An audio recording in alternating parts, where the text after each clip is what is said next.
Pat Burns is back. No, not as head coach of the Maple Leafs, but as corporate pitchman for Bombardier, makers of the Skidoo.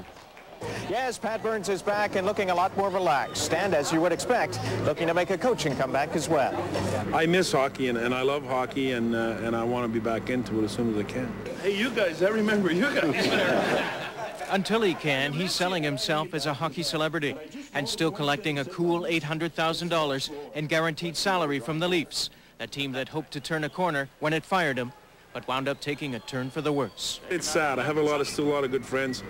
I speak to Cliff once in a while, and I feel for him, and I feel for certain players in the hockey club who I was close to, like Felix, like Doug Gilmour, like Matt Sundin. And you hate to see it, but that's the sport. There's not much you can do about it.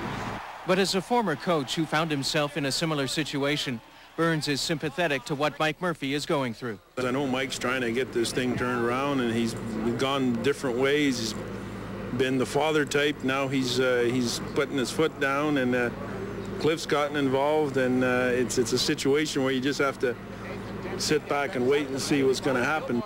Of course, what's going to happen to Doug Gilmour remains to be seen. In fact, a couple of teams have talked to Burns about his former captain. He's a good hockey player, and he has that heart and soul, and he wants to win. And that's tough to find players who want to win at all times. And Doug Gilmour could certainly help a team in the NHL down a playoff stretch. But Burns believes the bottom line is doing what's best for Doug Gilmour. You know what? Whatever Doug wants to do, I think that's the most important thing. If he wants to remain a Maple Leaf, well, let's leave him that. If he wants to think that he can go somewhere else and help a club, all power to him.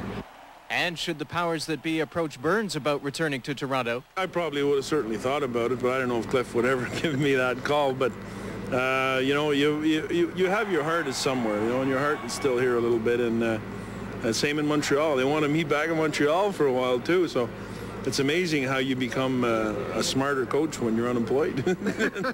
Rob Sinclair for Sportsline.